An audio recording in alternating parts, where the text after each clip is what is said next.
طب يا جماعه اقول ايه واعيد ايه دلوقتي والدنيا بتنطر وانا ماشي بالصدفه؟ بصوا لقيت ايه. اولا هو جنب محطه المترو اسمها فانو. بصوا لقيت ايه يا جماعه، الجمال والحلاوه والطعامه والشقاوه.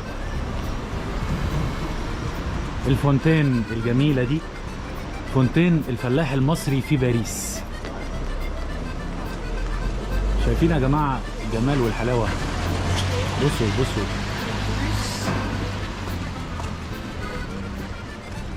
انت ماشي كده في امان الله تلاقي حاجه كده مصريه قديمه. ده ان دل على شيء بيدل على ايه؟ فكروا معايا بيدل على ايه؟ بيدل على الولع الفرنسي بالاثار المصريه وبالثقافه المصريه. تمام، زي ما قلت قبل كده ان الثقافه المصريه والحضاره المصريه هنا بيدرسوها الاطفال في المدارس كجزء ساهم في تكوين التاريخ البشري الانساني.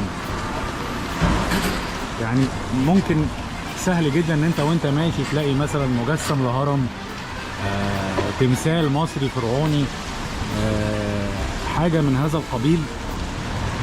طبعا بخلاف الاثار المصريه المتنطوره في كل حته في اوروبا، سواء في متحف اللوفر، في سيكشن كامل للاثار المصريه في متحف اللوفر.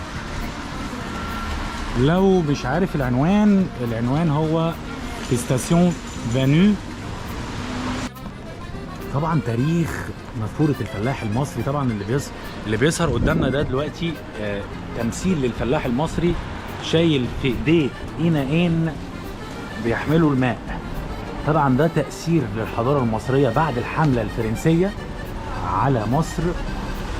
ان نابليون تأثر جدا، والجنود الفرنسيين اللي عملوا الحملة الفرنسية تأثروا جدا بالتراث المصري والطراز المصري، وعملوا ستايل جديد في الزخرفة اسمه النيو مصري. ده مثلوا فيه جزء من التماثيل هنا في باريس، وزي ما احنا شايفين هي نافورة اصلا بس دلوقتي هي معطلة. وده ان دل على شيء بيدل على تأثير الحضارة المصرية، زي ما احنا اتأثرنا بالحضارة الفرنسية لما جم على مصر. هم طبعا اتأثروا بينا لان مصر تقدر تأثر في اي شعب، سواء كان شعب داخل غازي او داخل فاتح البلاد، بيقدر يأثر ويتأثر بيه. والتأثير ده بنشوفه في كل هنا في مجسمات هرمية بتتم في الشوارع في باريس.